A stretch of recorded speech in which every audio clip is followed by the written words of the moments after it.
Unajua hii watu wanakasirika, mimi niko na information. Sasa watu ya serikali unajua wamefika pahali wame give up. So because wanapenda nchi hii, wanatueleza what is happening. Kuna wakili my neighbor aliwawa, naitwa Kyallo Mbubu. Tunaishi na yeye hapo Karen. Aliwawa hapo na mpaka wa leo wale huwa hawajapatikana, bado wa professionals. Tumekuja kujua ni polisi. Sasa police officers pale Kikuyu police station wameniambia there are 2 police officers hapo ndio waliua huyo wakili anaitwa Kyallo Mbubu kwa sababu ya mambo ya shamba. Juzi wameua mama anaitwa Dr. Victoria Mutiso over the same issue. Those 2 police officers ni jamii ya Ruto na Mkomen. Siku tulikuwa attacked na Kalonzo na Matiang'i, hawa 2 police officers wa Kikuyu police station ndio walikuwa wamelipwa waue mimi na Matiang'i na Kalonzo hapo Kikuyu police station. Ndio waliua huyo wakili, ndio wameua huyu Dr. Victoria Mutiso. Sasa huyu DCI anaitwa Mohamed Amin, he is covering up. So hao polisi wameniambia, hata majina niko nayo. Mwambie bwana DCI Amin, why are you protecting these 2 police officers? Ni kwa sababu ni jamii ya Ruto. And that is what is happening. Na hakuna mtu polisi wanasema hao ndio waliwaua na wanajulikana. Why are you protecting these 2 police officers? Na wanajulikana by name and we have their names. And that is what is happening in this country. After the killing of Wakili Kyallo Mbubu, now the former Deputy President Rigathi Gachagua has come out clearly to expose, to mention the names of those people he feels and he thinks killed Wakili Kyallo Mbubu. According to Rigathi Gachagua, Wakili is his neighbor in Karen Estate, where they have lived for a long time as neighbors, and those who killed him were sent by the state so that they can take and grab the land in Karen Estate. According to the former Deputy President, Rigathi Gachagua was speaking today, said that the government knows and they are protecting those 2 officers whom he has mentioned that were behind the death of Wakili Mbubu in Karen. Remember, Wakili was shot by assailants who since then have been at large. According to the Rigathi Gachagua, he says he has information, he knows those who kill him, and he's waiting for the government to do investigation. But so far, none has been arrested because, according to Rigathi Gachagua, he says the government is very much aware. They know who shot him. They know who killed him, but they don't want to interfere because they want to grab a certain land in Karen. Let's hear from the truthful man, the DCP party leader, and also the former Deputy President, Rigathi Gachagua. Aliwawa, naitwa Kyallo Mbubu. Tunaishi na yeye hapo Karen. Aliwawa hapo na mpaka wa leo wale huwa hawajapatikana, bado wa professionals. Tumekuja kujua ni polisi. Sasa police officers pale Kikuyu police station wameniambia there are 2 police officers hapo ndio waliua huyo wakili anaitwa Kyallo Mbubu kwa sababu ya mambo ya shamba. Juzi wameua mama anaitwa Dr. Victoria Mutiso over the same issue.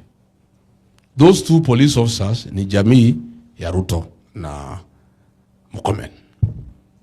Siku tulikuwa attacked na Kalonzo na Matiang'i, hawa 2 police officers wa Kikuyu police station ndio walikuwa wamelipwa waue mimi na Matiang'i na Kalonzo hapo Kikuyu police station. Ndio waliua huyo wakili, ndio wameua huyu Dr. Victoria Mutiso. Sasa huyu DCI anaitwa Mohamed Amin, he is covering up. So hao polisi wameniambia, hata majina niko nayo.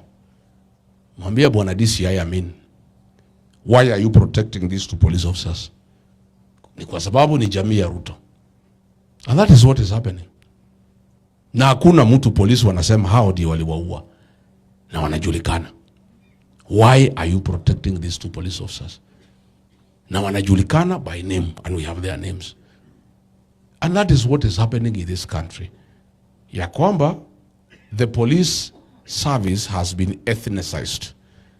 Umeona Nairobi, ma-OCS karibu wote, OC crime yote, OCPD yote ni jamii ya Ruto. Na ndio wanatumika pale, wanafanya kazi na goons. The police officers are very demoralized. Wanasema simtoe hii mtu.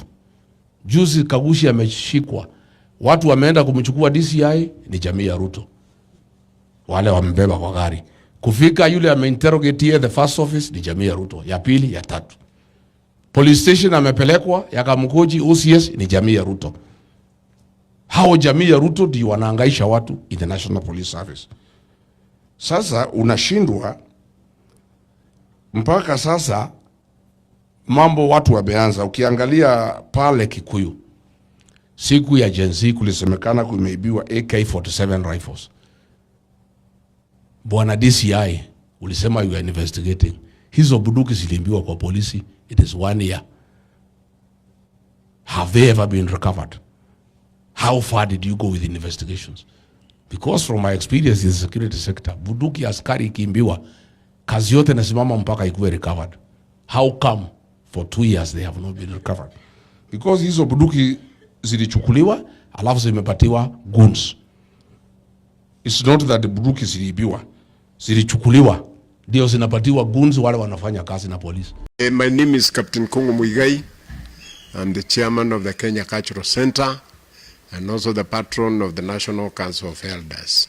There's a story I've seen in the social media about me and my company, Benjo Amalgamated Limited, and I would like to state so that for clarity, people can understand where it's coming from. In 1989, I applied for a loan from KCB through my company, Benjo Amalgamated Limited, to start a floriculture business for growing flowers to export to Europe. The bank approved a loan of 23 million, and they asked me to put initial capital of 13 million to buy the farm, prepare the farm, irrigate it. And I did all that, and I grew 25 acres of flowers. But when the time came for export, which is the most expensive part of this project, we were in the middle of fighting for Section 2A, Mount Patti, and I was on the side of fighting for Mount Patti, and therefore the government was not very happy, and they stopped my loan.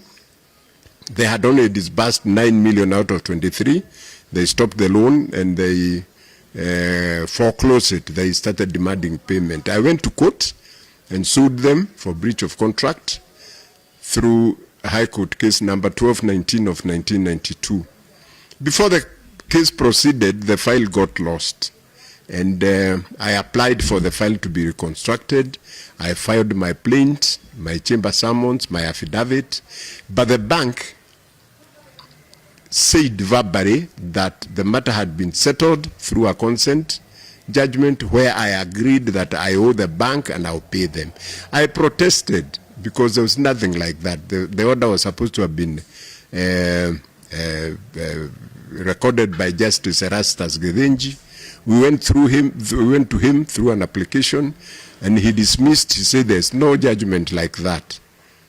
But the bank went to the Court of Appeal before Justice Quach, Justice Tunoi, and Justice Bosile. And they ruled that indeed that judgment is there, although they didn't see it. They said I must have stolen the file, and they said that without any investigations, and they said that the order exists. I came to find out later through a worker from the lawyer who was representing the bank that that bench was given 1 million shillings through Justice Quach, and the money was delivered at the Hilton Hotel, basement parking, and that's why they ruled like that.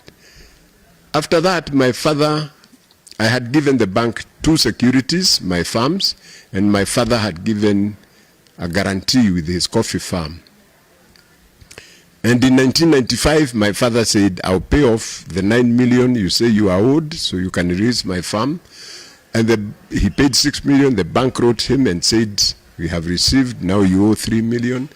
But unfortunately, my father died. That was in July. My father died in August. And my mother wrote back to the bank asking them to state the final account. And to our surprise, 4 months later, the bank wrote and said the outstanding sum is 44.3 million. From 3 million to 44 million in a period of 4 months. And that's when I went to court to challenge that. And the matter went before Justice Lanaora, now a Supreme Court judge. And we argued, how can this? But Justice Lanaora said he cannot interfere. It's a leader, borrow a matter. And later, I learned through the same employee of the bank's lawyer that Justice Lanaora received 1 million shillings in a parking lot of some supermarket, which I can disclose in camera, and that's why he ruled like that. And after that, the bank got emboldened, and they sold, instead of selling my securities, the 2 farms that belonged to Benjo, which was enough to cover the loan, they sold Mwiri Coffee Estate, which was just a guarantor. Mwiri Coffee Estate is 450 acres and a coffee with 2 factories and buildings, over 100 head of cattle. It was valued, first value was 3.5 billion, but the bank sold it for 70 million to somebody called Kamresh Rahul of BD Limited. 70 million, that was equivalent to 10 acres.